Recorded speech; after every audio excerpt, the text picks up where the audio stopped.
Ramesh Chandra Upadhyay ji, senior advocate, civil court, Jaunpur. आप bar अध्यक्ष का चुनाव लड़ने जा रहे हैं। जी। अगर आप जीतते हैं तो आपकी प्राथमिकता क्या रहेगी?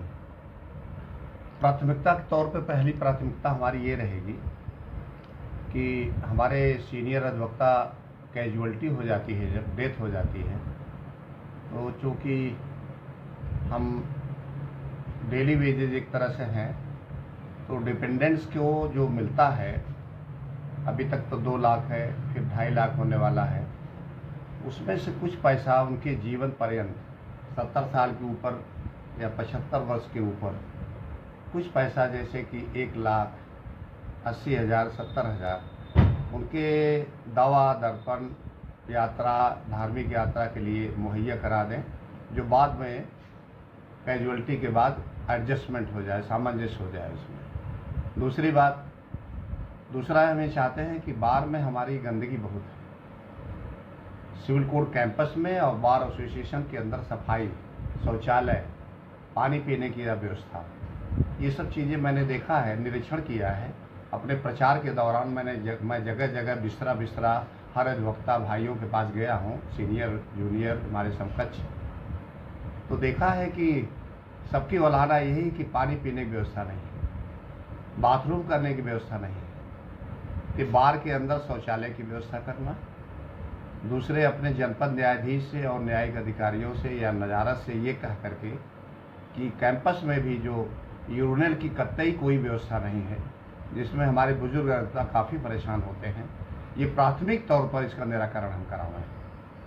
सेकेंडली, थर्डली, ये कि अधिवक्ता को बैठने की बड़ी परेशानी है। अधिवक्ता समूह हमारा बढ़ता जा रहा है, तो उनके बैठने की सक्षम व्यवस्था, ये सब चीज़ें देखना कि सेट में है क्या नहीं है, लाइट है कि नहीं है, ये सब चीज़ें देखना। चौथी ये है कि अक्सर प्राय मैंने ये देखा है अपने इस लंबी वकालत के दौरान कि अधिवक्ताओं के ऊपर मुसीबतें बहुत आती हैं। समाज के एक दर्पण है ये, समाज के अग्रणी व्यक्ति हैं, विधि व्यवसाय से जुड़े हैं, तो हर जो कमज़ोर व्यक्ति है, गरीब व्यक्ति है, इनसे अपेक्षा बहुत करता है। तो उस अपेक्षा पे हम खरे जब उतरने की कोशिश करते हैं तो बड़ी अड़चनें आती हैं हम लोगों को।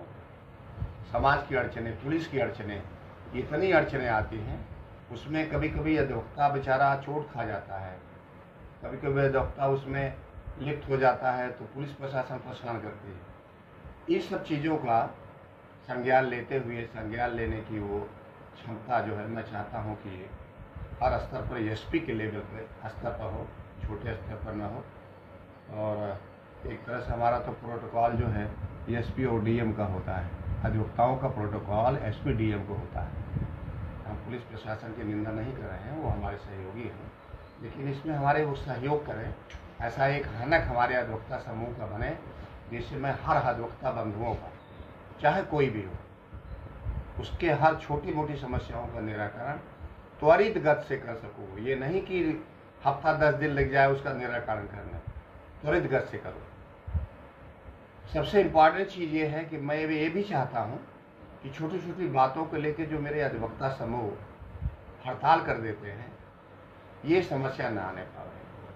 उनकी उस समस्या का निराकरण हम अपने स्तर से, अध्यक्षीय स्तर से कर लें, और उसके लिए हड़ताल की आवश्यकता न पड़े। एक चीज़ ये देखा गया है जी कि जो वादी आते हैं, जी, बहुत दूर दूर से आते हैं, गांव से आते हैं, परेशान होते हैं, उन वादियों के लिए आप क्या करेंगे? हाँ, बहुत बढ़िया, बहुत महत्वपूर्ण प्रश्न आपने पूछा। मेरे वादी 65 किलोमीटर 70 किलोमीटर से बहुत दूर दूर से आते हैं, और उन बातकारियों का जब यहाँ हड़ताल हो जाता है, न्यायिक कार्य से हम विरत हो जाते हैं छोटी छोटी बातों को लेकर के, तो उनके ऊपर क्या बीतता है हम महसूस करते हैं। उनका इकोनॉमिक शोषण, रास्ते में आना जाना, भाड़ा, किराया, अधिवक्ता की फीस, इन सब चीज़ों को मैं बहुत ही माइन्यूटली ऑब्जर्व करता हूँ। मेरे भावनाओं में ये सब चीज़ें बड़ी मायने रखती हैं। तो दूसरे ये भी है, उसके साथ साथ हमारे अधिवक्ता बंधु भी बहुत से ऐसे अधिवक्ता हैं जो हड़ताल हो जाने से वो भी प्रभावित होते हैं। मैं इन बातों को छोटे पे नहीं आ रहा हूँ, वो भी प्रभावित होते हैं, उनकी दिनचर्या वही है, उनकी कोई तनख्वाह नहीं है। तो जब हमारा बातकारी ही परेशान है तो वो कौन सा मेहनताना देगा उस अधिवक्ता को जो देना चाहिए? बहस हो, आर्गूमेंट हो, तर्क हो, ड्राफ्टिंग हो।